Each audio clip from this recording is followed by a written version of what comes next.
درود شریف پڑھ لیجیے۔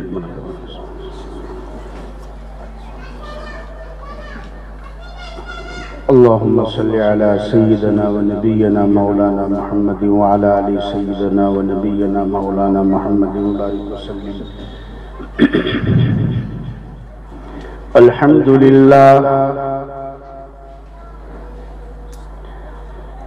الحمد لله وحده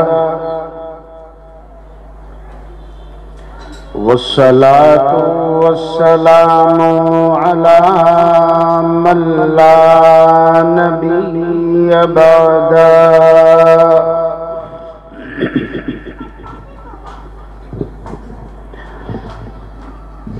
لا نبي بعده ولا نبوة بعده،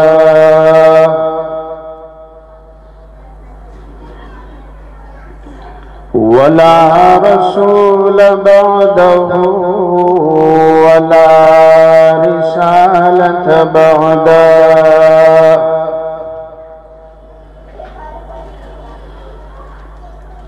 أما بعد فأعوذ بالله من الشيطان الرجيم۔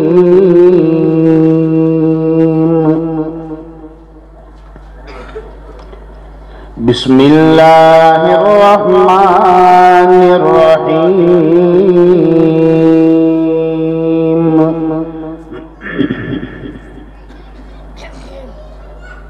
ألا إن أولياء الله لا خوف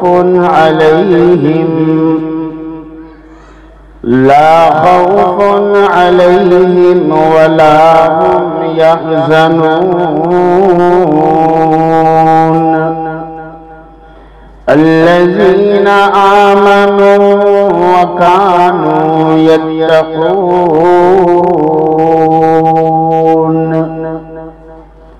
وقال الله تبارك وتعالى: الله ولي الذين آمنوا يخرجهم من الظلمات إلى النور، والذين كفروا أولياؤهم الطاغوت يخرجونهم من النور إلى الظلمات، أولئك أصحاب النار هم فيها خالدون۔ وقال الله تبارك وتعالى: ذلك بأن الله مولى الذين آمنوا وأن الكافرين لا مولى لهم۔ صدق الله مولانا العظيم۔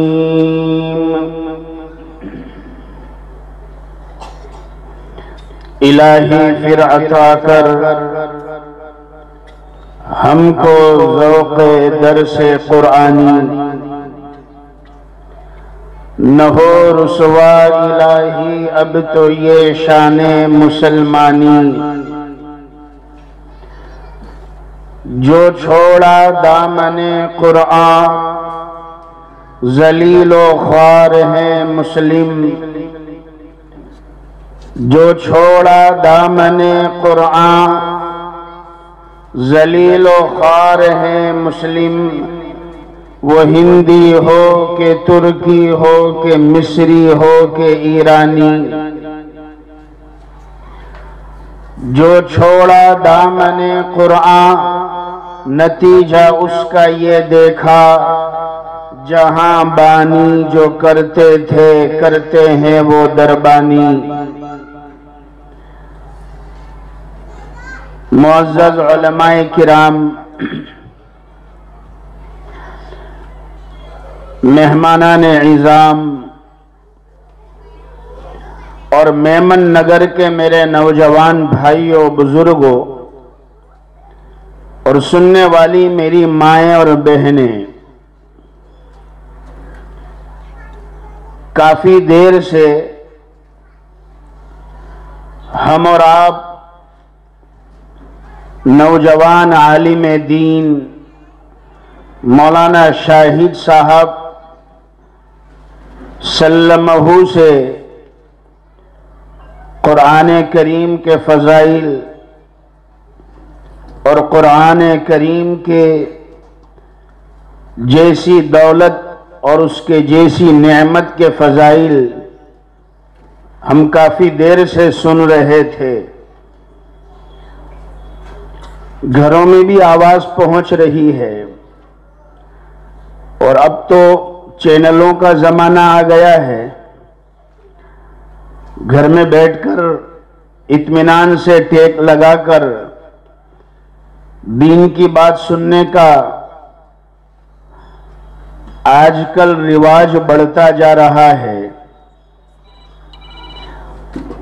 ہمارے بڑے مثال دیتے ہیں، میں گھروں میں بیٹھ کر سننے والوں سے کہنا چاہتا ہوں،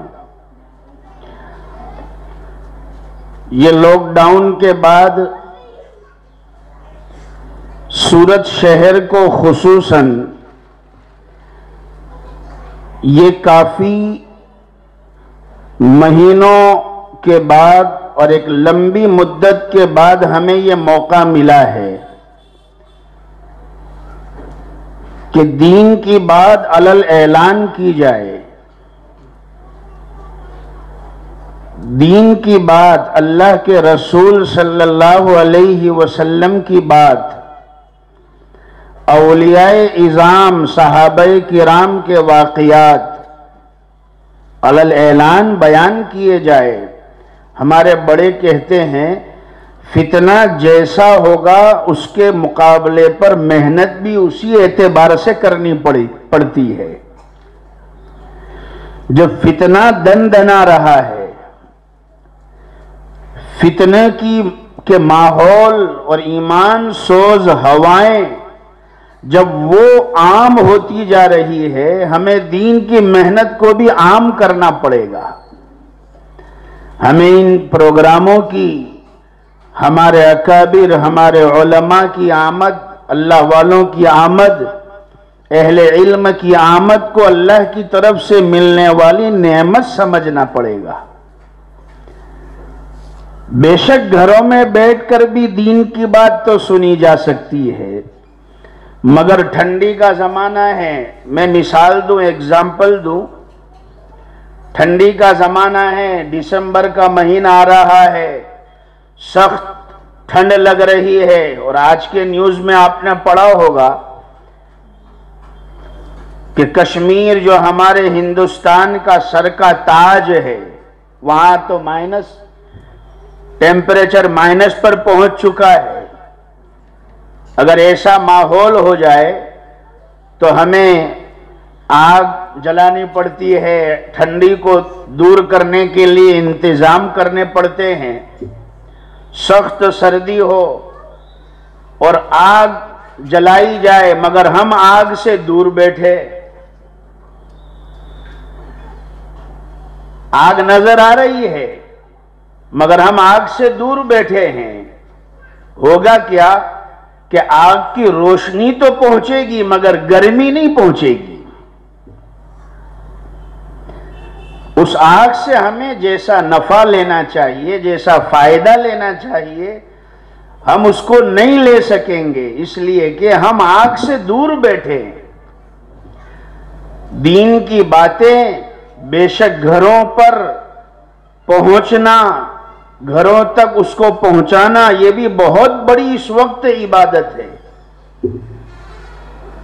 مگر جو فائدہ درکار ہے دینی ماحول میں، اس کے دائرے میں بیٹھ کر اس کا فائدہ الگ ہے۔ ماشاءاللہ ہمارے میمن کالونی کے نوجوان بڑے دھیان اور توجہ سے سن رہے ہیں۔ مجھے ہمارے میزبان نے وقت دے دیا ہے، انشاءاللہ العزیز جب وقت پورا ہو جائے گا میرا اسی پر میں اپنی بات کو ختم کر دوں گا۔ والد محترم بھی تشریف لا چکے ہیں۔ اب وہ عمر اور وہ طاقت نہیں ہے کہ جو بدن کو ساتھ دے، لہذا بڑی ہمت دلا کر ہمارے میزبان نے اور جو واسطہ بنے ہیں ہمارے سلیمان بھائی وریاء والے مولانا عبد الرحمن صاحب، ان کے ذریعے سے ہمارے رضوان بھائی اور ان کے بھائی ساجد صاحب جو خاص دائی ہے، انہوں نے کہا تھوڑی دیر بھی والد محترم، تھوڑی دیر بھی اگر 5 منٹ بھی نصیحت کر دے اور دعا کر دے تو انشاءاللہ ہم سمجھیں گے ہمارا پروگرام کامیاب ہو گیا۔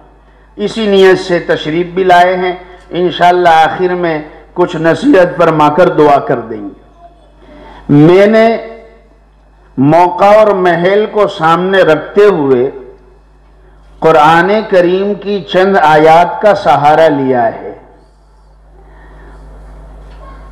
کچھ 2-4 ضروری باتیں عرض کر دوں گا۔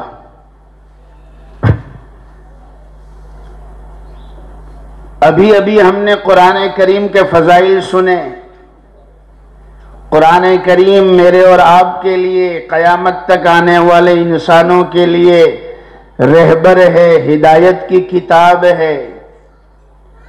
ہر زندگی کے گوشے میں اور زندگی کے ہر موقع کے لیے قرآن کریم میں ہمیں تعلیمات مل جاتی ہے۔ ایک ضروری موقع اس وقت میں آپ کی توجہ دلانا چاہوں گا اس طرف کہ قرآن کریم نے ایک موقع ہے ولایت کا موقع۔ اللہ کے ولی کون ہوتے ہیں، اولیاء کرام کا مقام کیا ہوتا ہے، اللہ رب العزت کن علامتوں سے اور کن اوصاف پر ایمان والوں کو اپنا محبوب اور مقرب بنا لیتے ہیں، اس کی رہبری بھی ہم کو قرآن نے کی ہے۔ اس کی طرف بھی ہمیں قرآن رہبری کرتا ہے۔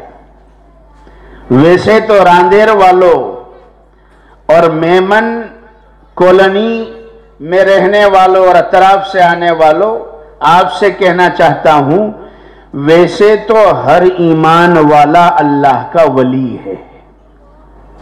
یاد رکھے، ہر ایمان والا، ہر کلمہ گو مسلمان، مرد عورت جوان بوڑھا، ہر ایک سب اللہ کے ولی ہے۔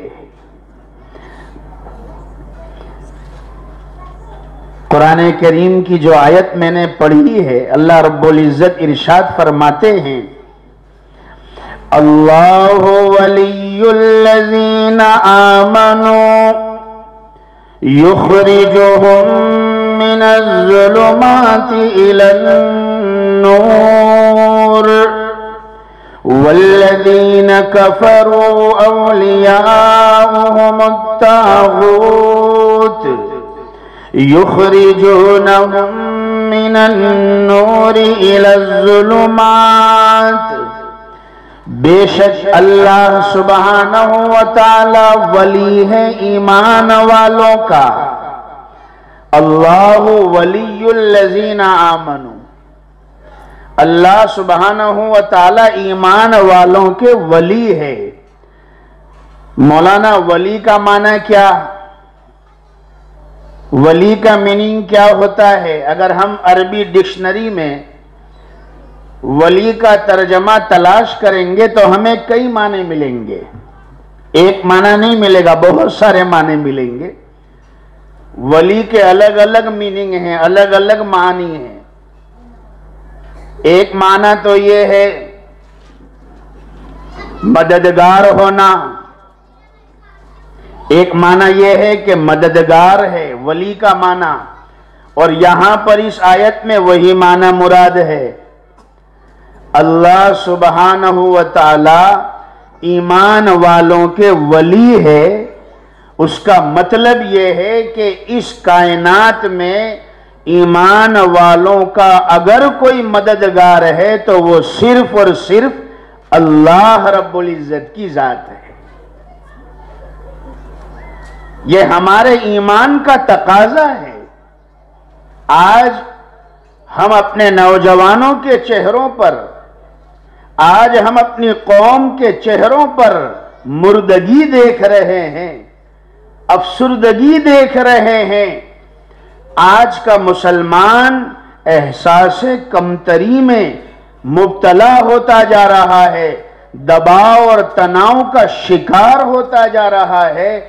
میرے بھائی اور بزرگوں، یہ شیطان کا کام ہے، ہمارے ایمان کو کمزور کر رہا ہے۔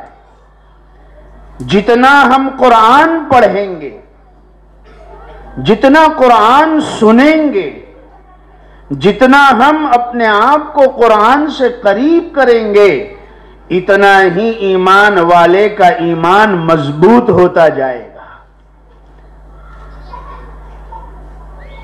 شیطان کا کام ہے، وہ ہمارے ایمان پر حملہ کرتا ہے، وہ ہمیں ڈراتا ہے۔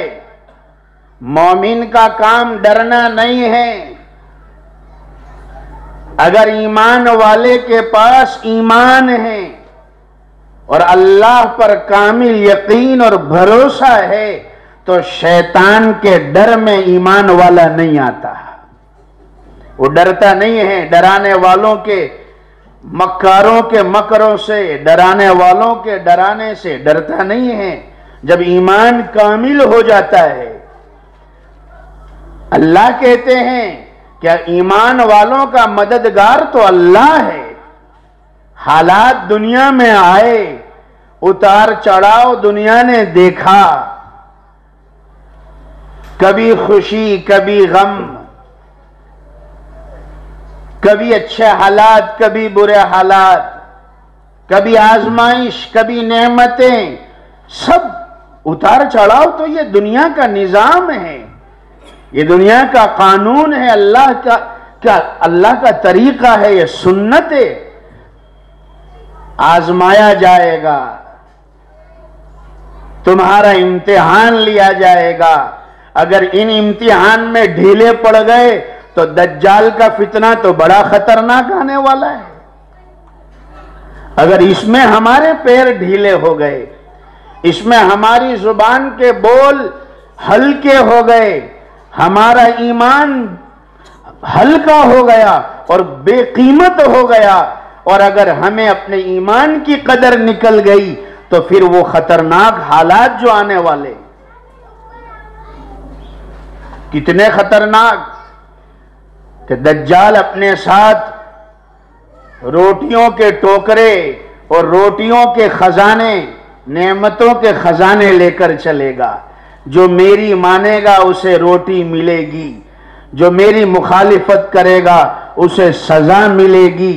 ابھی وہ صحابی کا واقعہ سنایا مولانا شاہد صاحب نے۔ یہ بیان اسی لیے ہوتے ہیں، یہ دین کی محفل مجلس اسی لیے ہوتی ہے، ہمارا کمزور ایمان کے اندر جان پیدا ہو جائے، ہمارے اندر ایمان پر جو غفلت کا کچرا جمع ہے وہ صاف ہو جائے، ہم سنیں اللہ کے ولی کیسے ہوتے ہیں، ایک کامل ایمان والے کے ایمان کا پاور کیا ہوتا ہے، اللہ کے وعدے کیا ہے قرآن کریم کے اندر۔ کتنا صاف اعلان ہے اللہ کا، کتنا صاف۔ ذَلِكَ بِأَنَّ اللَّهَ مَوْلَى الَّذِينَ آمَنُوا وَأَنَّ الْكَافِرِينَ لَا مَوْلَى لَهُمْ۔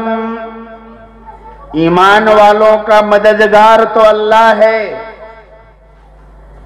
اہل ایمان کی مدد کرنے والا تو آسمان اور زمین کا مالک ہے، مگر جن کے پاس ایمان نہیں ہے، جن کے پاس کلمہ نہیں ہے، جن کے پاس اللہ کی وحدانیت کا اقرار نہیں ہے، ان کا کوئی مددگار نہیں ہے، نہ دنیا میں نہ آخرت میں، دنیا میں بھی نہیں۔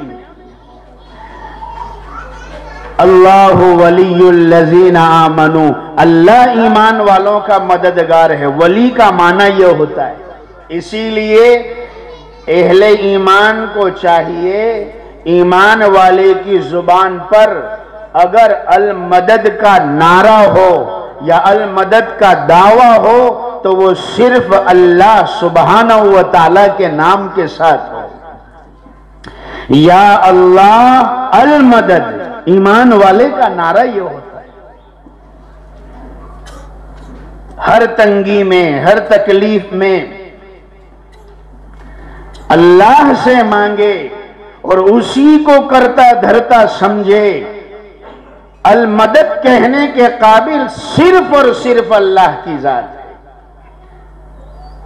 اللہ ایمان والوں کے ولی ہے۔ اسی آیت سے علماء مفسرین نے یہاں بات لکھی ہے کہ اللہ ایمان والوں کے ولی ہے تو ہر ایمان والا بھی اللہ کا ولی ہے، ہر ایمان والا۔ میمن کالونی والے، میمن سوسائٹی والے شاید مجھے بیان کے بعد کوئی سوال کرے کہ مولانا یہ بات ہماری سمجھ میں نہیں آئی، ہر ایمان والا اللہ کا ولی، تو وہ جو بڑے بڑے اولیاء کرام گزرے ہیں، حضرت جنید بغدادی رحمت اللہ علیہ، حضرت سید الطائفہ سید الاولیاء حضرت عبد القادر جیلانی، محبوب سبحانی رحمت اللہ علیہ، ولی ہند حضرت خواجہ معین الدین اجمیری سنجری چشتی رحمت اللہ علیہ، یہ بھی اللہ کے ولی تھے۔ ہر ایمان والا بھی اللہ کا ولی ہے، مگر فرق دونوں کے بیچ میں بہت بڑا ہے، اور وہ فرق یہ ہے، یہاں ہمارے سامنے لائٹ جل رہی ہے، وولٹیج کافی تیز وولٹیج کی لائٹ ہے، اس کا کرنٹ زیادہ ہے، یہ بھی لائٹ ہے، اور ایک لائٹ ہے جو رات میں ہم جلاتے ہیں، والد محترم اکثر مثال دیا کرتے ہیں، ایک لائٹ وہ ہے جو رات کے وقت جلاتے جس کو ہم کہتے ہیں ڈیم لائٹ۔ وہ ڈیم لائٹ وہ بھی ایسی اللہ کی بندی ایسی ہے کہ کبھی آتی ہے کبھی اڑ جاتی ہے، کبھی کرنٹ آیا تو آتی ہے، کرنٹ چلا گیا تو وہ بھی اڑ جاتی ہے تو وہ بھی لائٹ اور یہ بھی لائٹ ہے، مگر فرمایا دونوں لائٹوں میں زمین اور آسمان کا فرق ہے، اس میں وولٹیج کم ہے، اس میں پاور زیادہ ہے۔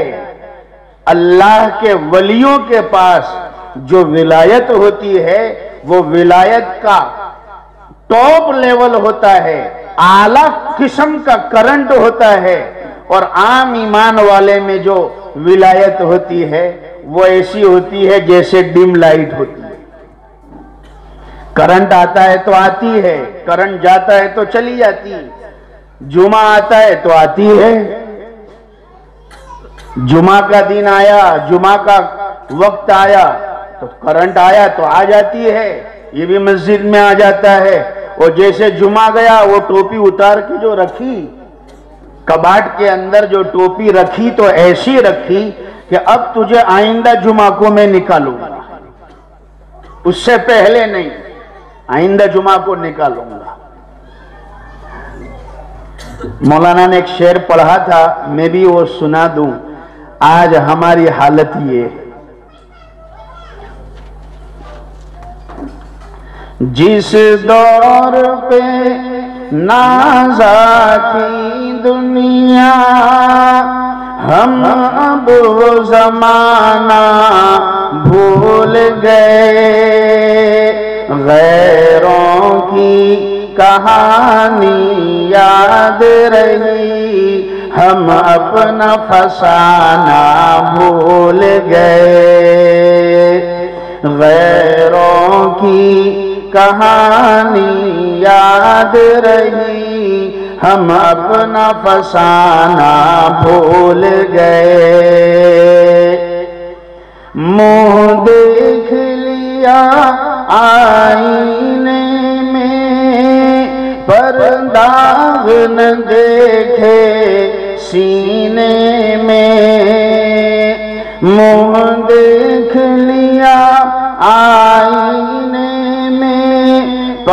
داغ نہ دیکھے سینے میں، جی ایسا لگایا جینے میں، مرنے کو مسلمان بھول گئے، جی ایسا لگایا جینے میں، مرنے کو مسلمان بھول گئے۔ کون کہتا ہے مسلمان پریشان ہے؟ کون کہتا ہے؟ ارے مسلمانوں کو صبح کے وقت دیکھو، ان کے محلوں کو دیکھو، سوسائٹیوں کو دیکھو، فجر میں آرام سے نماز کے وقت میں بڑا سناٹا ہے اور اطمینان سے سوئے ہوئے ہیں۔ کون کہتا ہے مسلمان پریشان؟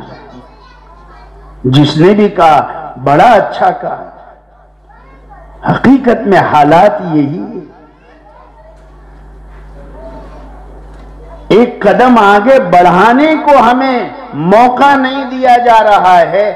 حالات ایسے ہیں، چاروں طرف سے بھیچا جا رہا ہے، اور مسلمان ہے کہ خواب غفلت میں سویا ہے۔ دل میں تڑپ ہوتی، راتوں کی نیند حرام ہو جاتی، تختے تیار کر دیے جا چکے ہیں، قبر کے گھڑے کھود دیے جا چکے ہیں، اس پر نشان لگا دیا گیا ہے، مگر قبر میں سونے والا دیکھو خواب غفلت میں سویا ہے۔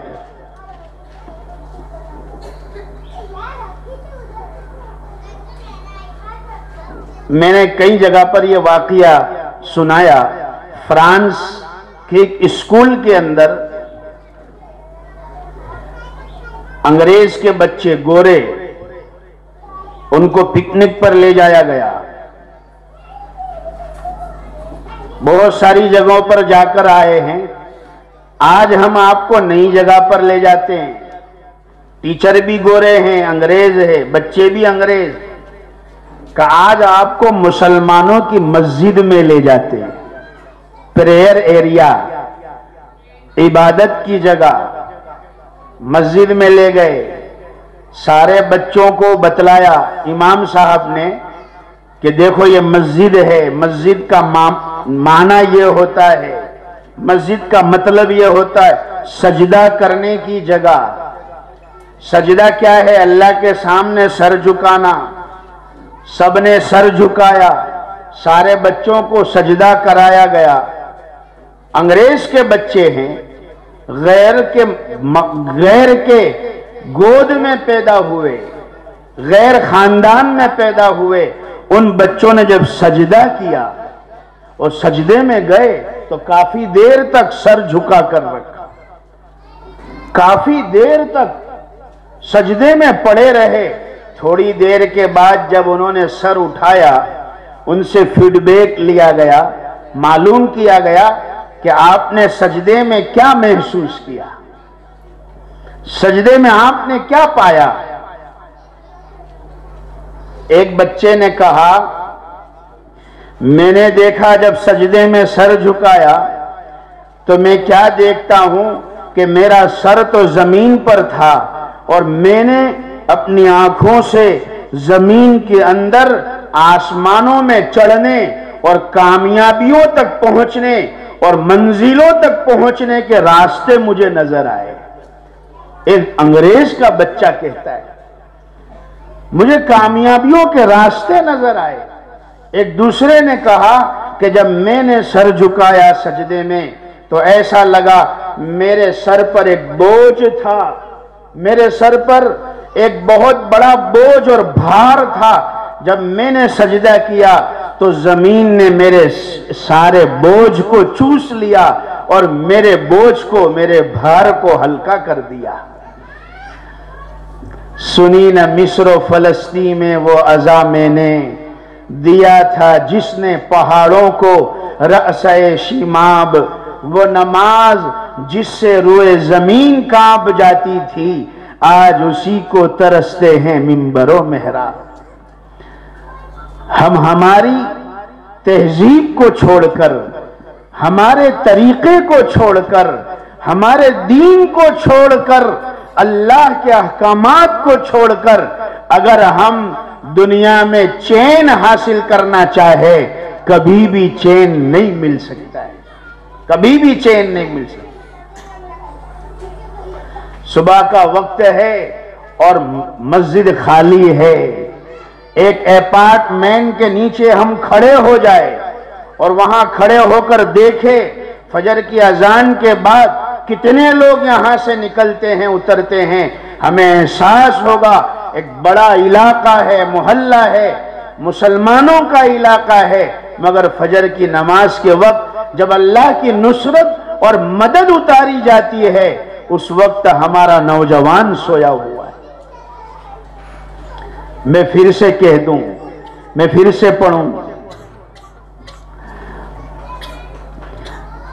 منہ دیکھ لیا آئینے میں، پر داغ نہ دیکھے سینے میں،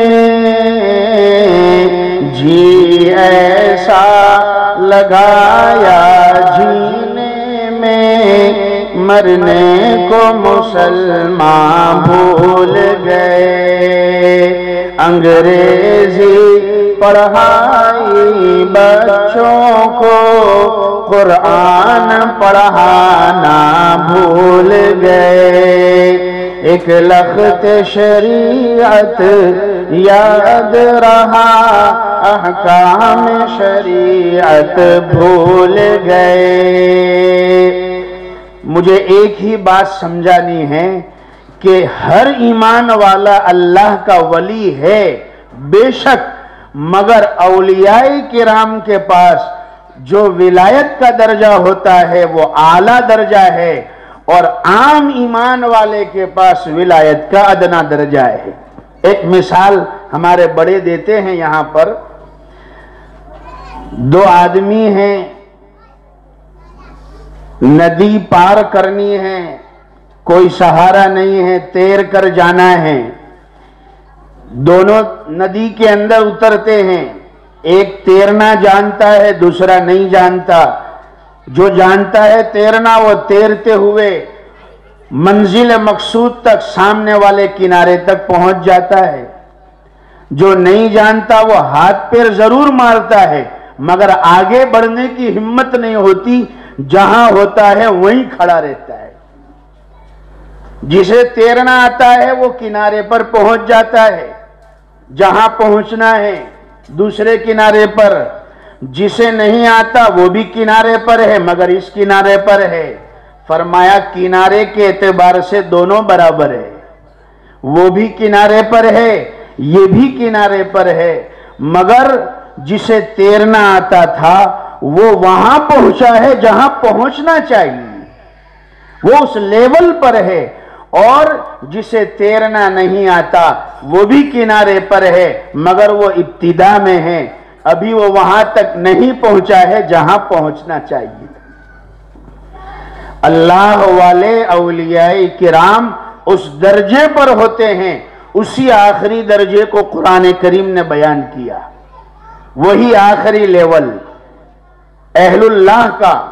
فرمایا الا ان اولیاء اللہ لا خوف علیہم ولا هم يحزنون الذین آمنوا وکانوا یتقون۔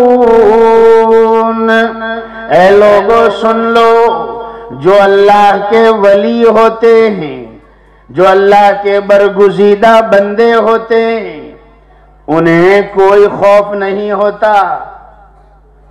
سورت والو، میمن نگر والو، اللہ کا کامل ایمان والا بندہ اور بندی ہے، اسے کسی خوف دلانے والے کا خوف نہیں ہوتا، اس کا ایمان کامل ہوتا ہے، اس کا یقین اللہ پر ہوتا ہے، چاہے پوری دنیا ایک ہو جائے، مجھے نقصان پہنچانے پر آ جائے، مگر اللہ نے میرے مقدر میں نقصان نہیں لکھا ہے، پوری دنیا مل کر مجھے نقصان نہیں پہنچا سکتی.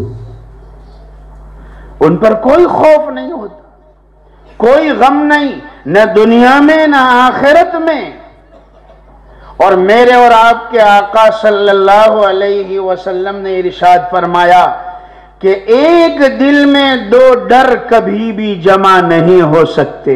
یاد رکھنا, ایک دل میں, جس دل میں اللہ کا ڈر ہوگا اس دل میں مخلوق کا ڈر اللہ نکال دیں گے.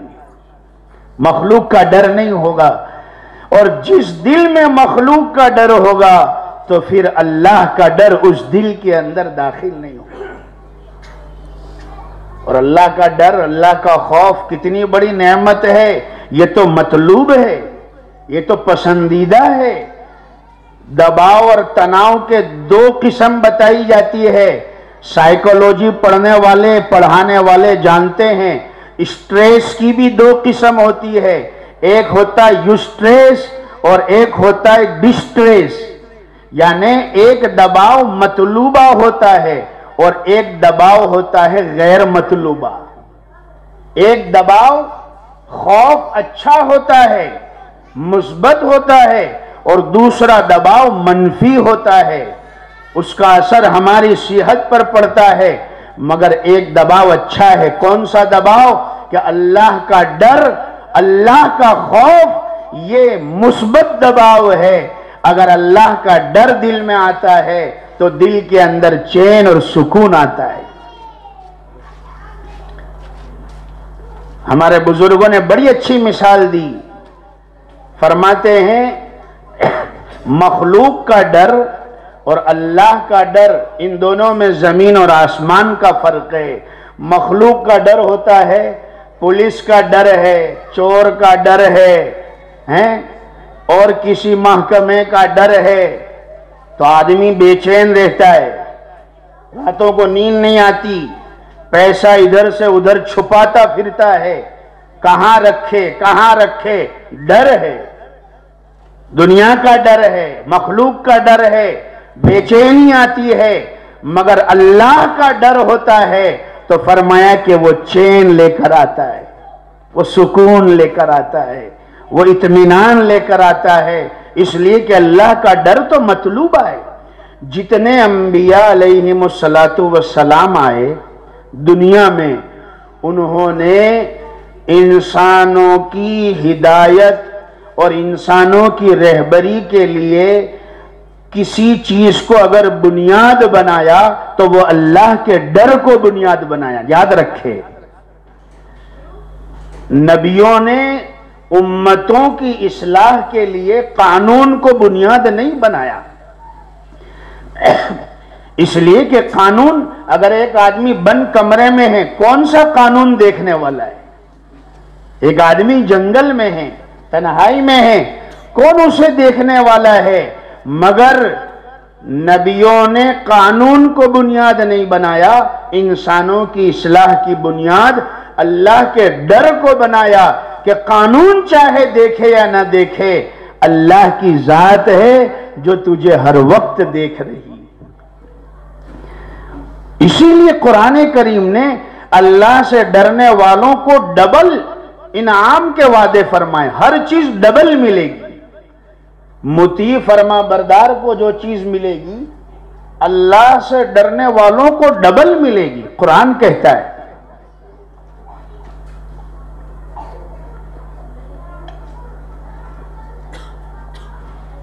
الحمدللہ.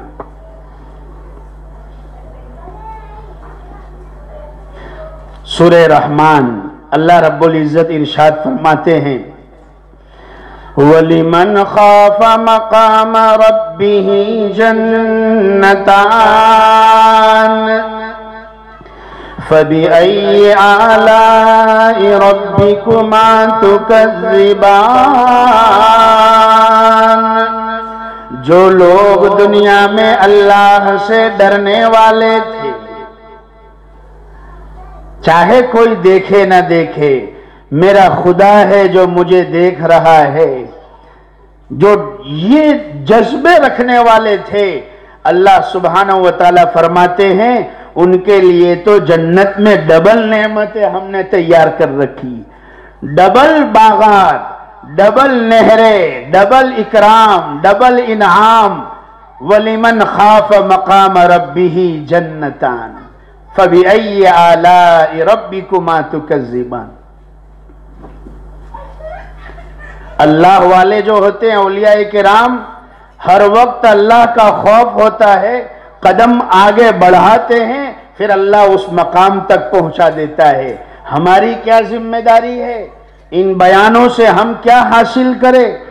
علماء کرام کے پاس بیٹھ کر دین کی محفلوں میں، تعلیم کے حلقوں میں، مستورات کے پروگرام میں یہ ساری محنتوں کا، مسجد والی محنت، مدرسے والی محنت، ان تمام محنتوں کا خلاصہ یہی ہے کہ ہم دھیرے دھیرے اللہ کو حاضر ناظر رکھتے ہوئے قدم آگے بڑھائے، تو پھر ایک ٹائم ایسا آئے گا کہ اللہ تعالی ہمیں بھی وہ لیول اور مقام تک پہنچا دے گا جہاں پر اولیاء کرام پہنچے ہوئے ہوتے۔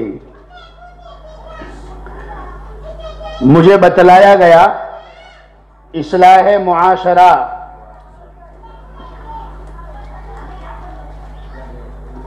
اصلاح معاشرہ کے عنوان پر یہ پروگرام رکھا گیا ہے۔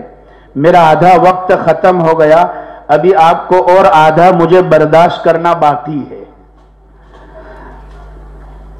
اصلاح معاشرہ، ماشاءاللہ ماں بہنیں بھی سن رہی ہے، اتنا اچھا موقع کیوں ہاتھ سے جانے دوں۔ نومبر اور دسمبر کا جو مہینہ ہے ہمارے یہاں ہندوستان میں، خاص طور پر ہم گجرات والوں کے یہاں پر وہ شادیوں کا موقع ہوتا ہے۔ شادیاں کافی ہوتی ہے، رشتے ہوتے ہیں، منگنیاں ہوتی ہے، دعوت ہوتی ہے۔ اس سلسلے میں چونکہ میں نے پرچے میں پڑھا اصلاح معاشرہ، اگر میں اصلاح معاشرہ کی کوئی بات نہیں کہوں گا تو ہو سکتا ہے ہمارے میزبان ناراض ہو جائے، اور یہ میرا اخلاقی فریضہ بھی ہے۔ اس سلسلے میں سب سے پہلے تو ایک بات یہ سمجھے، میری ماں بہنیں خاص طور پر توجہ دے، نکاح اور شادی سے پہلے رشتے تلاش کیے جاتے ہیں ہمارے معاشرے میں سبھی جگہ پر۔ کچھ جگہ پر ایسا ہوتا ہے کہ لڑکے والے خود آگے چل کر لڑکی تلاش کرتے ہیں، کہیں ایسا ہوتا ہے کہ لڑکی کے والدین یعنی لڑکی والے وہ رشتہ تلاش کرتے ہیں، اور دونوں کر سکتے ہیں۔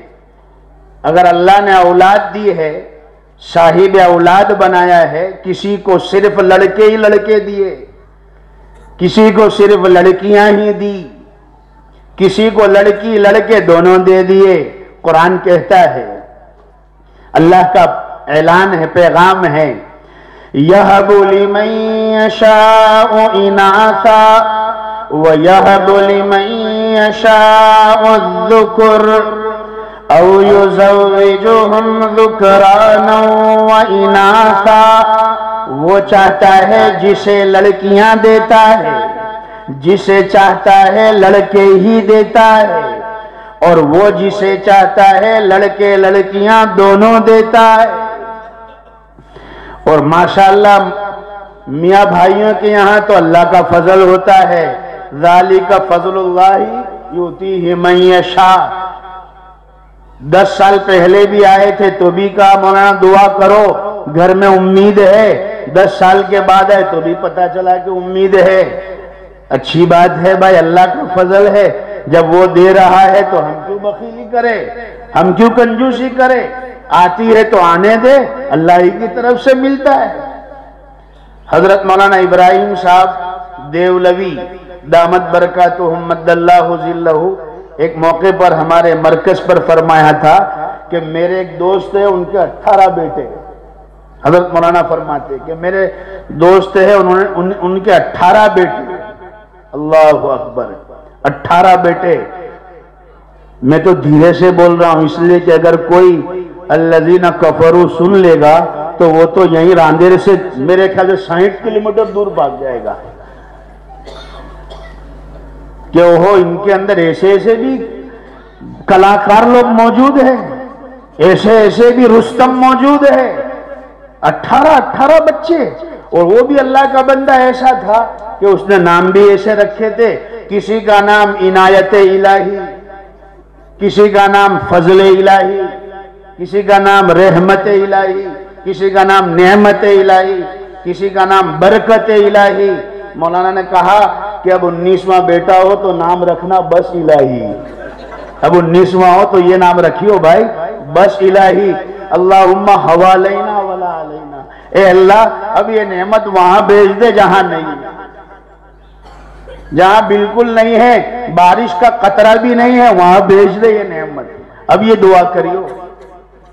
تو الحمدللہ ہمارے یہاں ذالک فضل اللہ ہوتا ہے، لڑکے بھی اللہ نے دیے، لڑکی بھی اللہ نے دی، جب جوانی کی عمر کو پہنچتے ہیں، رشتے کا موقع آیا، لڑکی والے بھی رشتہ تلاش کر سکتے ہیں۔ یہ ہمارے سماج کے اندر ایک بہت بڑی برائی چل رہی ہے جس کی طرف میں توجہ دلانا چاہتا ہوں۔ ہماری شریعت تو یہ کہتی ہے کہ لڑکا لڑکی جب نکاح کی عمر کو پہنچ جائے ان کا نکاح کرنے میں جلدی کرو۔ کچھ چیزیں ایسی ہیں شریعت نے فرمایا کہ اس میں جلدی کی جائے۔ فرماتے ہیں اجلوا بالصلاة قبل الفوت وَأَجِّلُوا بِالتَّوْبَةِ قَبْلَ الْمَوْتِ، نماز کا وقت نکل جائے اس سے پہلے ادا کرنے میں جلدی کرو، موت آئے اس سے پہلے توبہ کرنے میں جلدی کرو۔ کسی سے قرض لیا ہے، ادھار لیا ہے، اور جتنی مدت کا لیا ہے، جب وقت آ جائے تو ادا کرنے میں جلدی کرو۔ ہاں، ادھار قرض کسی سے معاف نہیں ہوتا، یاد رکھنا، چاہے کتنا ہی بڑے خاندان کا کیوں نہ ہو، کتنا ہی پہنچا ہوا کیوں نہ ہو، قرض یہ مخلوق کا حق ہے، اگر جب تک وہ معاف نہیں کرے گا وہاں تک اللہ بھی معاف نہیں کرتا۔ ہمارے معاشرے کے اندر ہیں معاملات کی کیا حالت ہے ہم جانتے ہیں، کس کا دیا ہے تو ان کا دیں گے، اوپر سے یہ کہتا ہے کہ کس کا دیا ہے تو ان کا دیں گے، اس کی ٹوپی اس کے سر اور اس کی ٹوپی اس کے سر، پرائے مال کو اپنا سمجھے اور حرام کو بھی حلال جانے، کرے گناہ اور کمال سمجھے، بتاؤ دنیا میں کیا رہا ہے۔ بھائی کا اب ہے بھائی رہزن، حقیقی بیٹی ہے ماں کی دشمن، پسر نے چھوڑا پدر کا دامن، بہن کو بھائی ستا رہا ہے۔ رئیس کرتے ہیں چورا چوری، فریب حاصل ہے پوری پوری، غریب کی دیکھو سینہ زوری، امیر کی دیکھو سینہ زوری، غریب کا دل دکھا رہا ہے۔ خبر حدیثوں میں جس کی آئی وہی زمانہ اب آ رہا ہے، زمین بھی تیور بدل رہی ہے، فلک بھی آنکھیں دکھا رہا ہے۔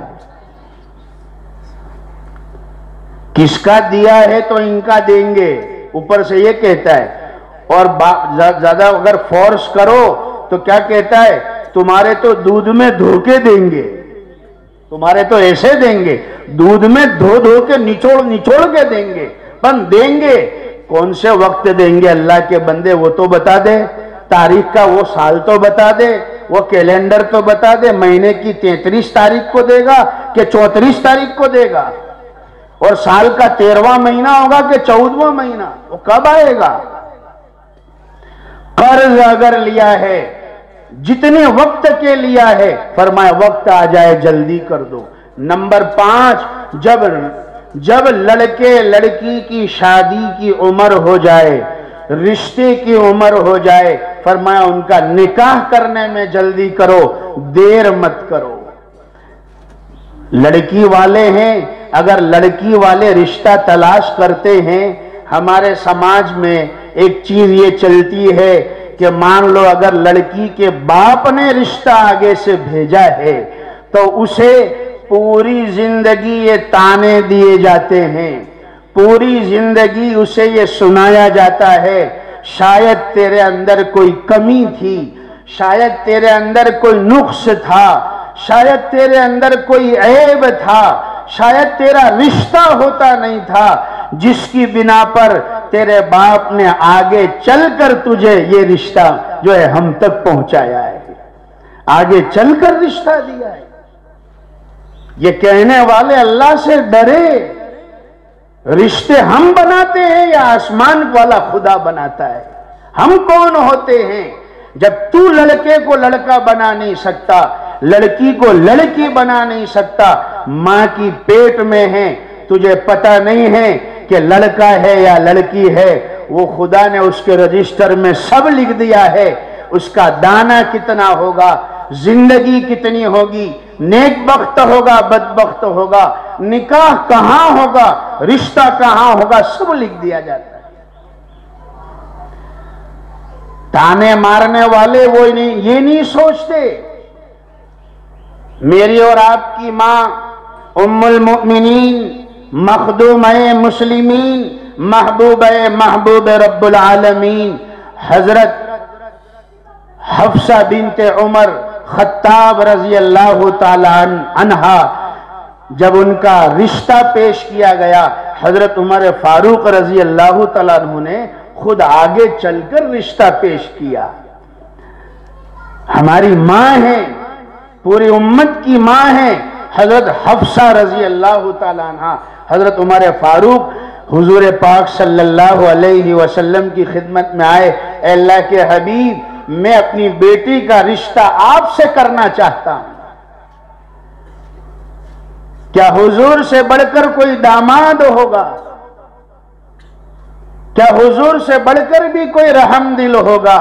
میرے اور آپ کے آقا نے کبھی زندگی میں ماں حفصہ کو تانا نہیں مارا کہ تیرے باپ نے تو آگے چل کر رشتہ دیا ہے۔ کیا ہم یہ سوچ سکتے ہیں ام المؤمنین میں کوئی نعوذ باللہ خامی ہوگی، عیب ہوگا؟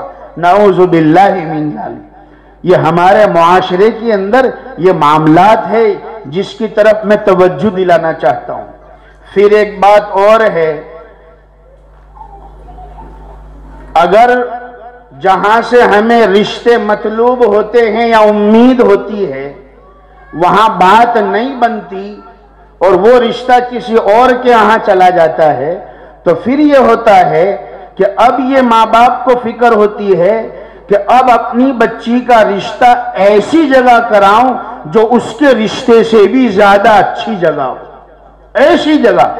اب وہ دیکھتے رہ جائے، اس کے پاس ایسا بنگلہ ہے، میں اس سے بڑے بنگلے والے کے یہاں رشتہ ڈالوں گا، اس کے وہاں ایسی گاڑی ہے، میں اس سے بڑی کار والے کے یہاں رشتہ ڈالوں گا، اس نے سورت میں رشتہ بھیجا ڈالا ہے، میں انگلینڈ میں رشتہ دوں گا، کینیڈا میں رشتہ دوں گا۔ ایسی بنیادوں پر رشتے کیے جاتے ہیں۔ کیا فرمایا؟ نکاحوں کے موقعوں پر، شادیوں کے موقعوں پر رشتوں کی بنیاد دینداری کو بنانا چاہیے کہ لڑکا اگر دیندار ہے اور لڑکی دیندار ہے تو پھر ہمیں وہاں رشتہ کر دینا چاہیے، اس لیے کہ اس دیندار کے پاس اگر دنیا کی ظاہری دولت نہیں ہے مگر جو دولت اس کے پاس اللہ نے رکھی ہے اس کے نتیجے میں اللہ کون سی دولت سے نوازے گا وہ ہم اور آپ نہیں جان سکتے۔ ایک چھوٹا سا واقعہ سنا دوں۔ حضرت نجم الدین رحمت اللہ علیہ بڑی عمر ہو گئی، بہت بڑے اللہ کے ولی ہے، سپہ سالار ہے، عمر ہوتی جا رہی ہے، رشتہ نہیں کر رہے ہیں، نکاح نہیں کر رہے۔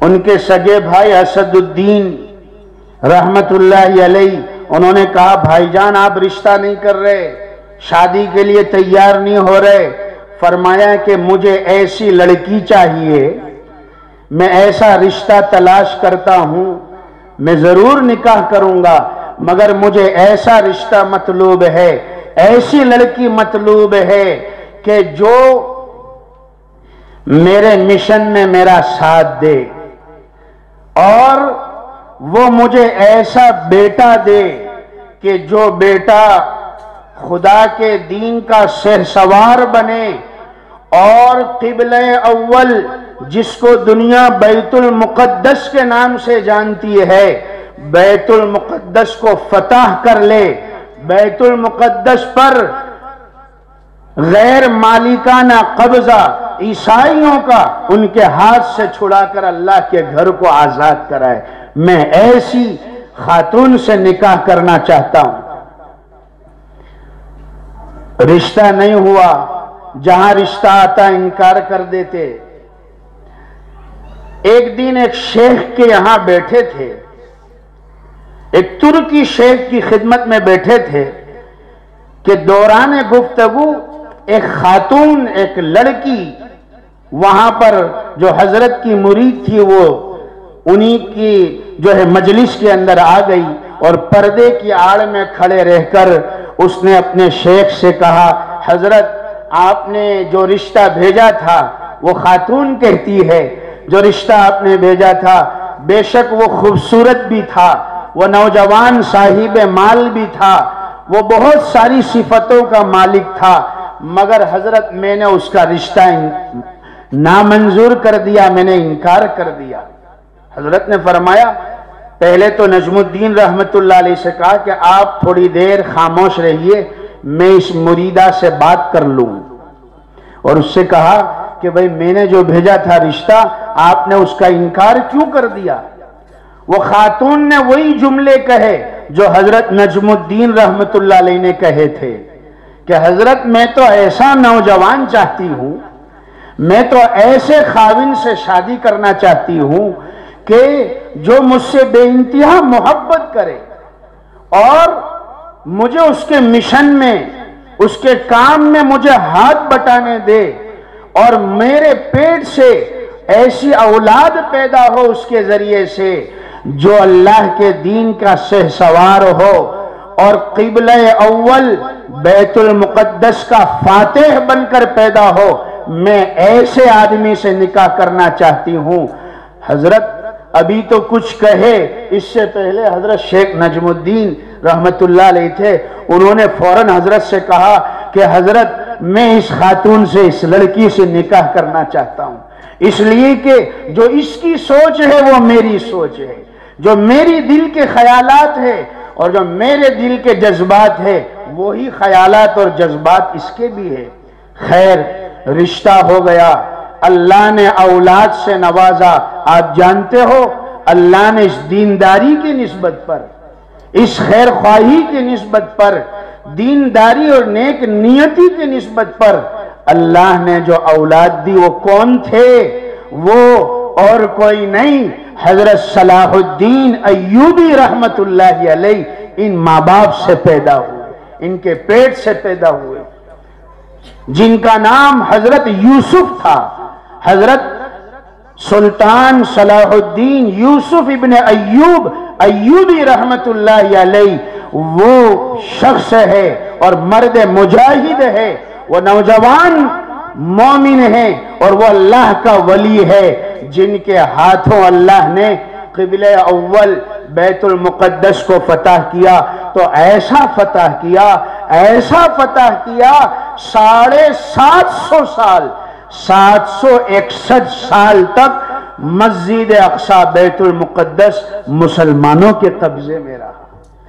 پھر کسی کو ہمت نہ ہو سکی، اور کیسا نام تھا سلطان صلاح الدین ایوبی کا، وہ کیسا مرد مجاہد تھا کہ جب اس دھرتی پر، اس ہندوستان پر انگریز آیا اور انگریز نے غاصبانہ قبضہ کیا اس ملک پر اور یہاں کے ہر محکمے پر قبضہ کیا، تو انگریز نے تعلیمی سینٹروں پر بھی قبضہ کر لیا،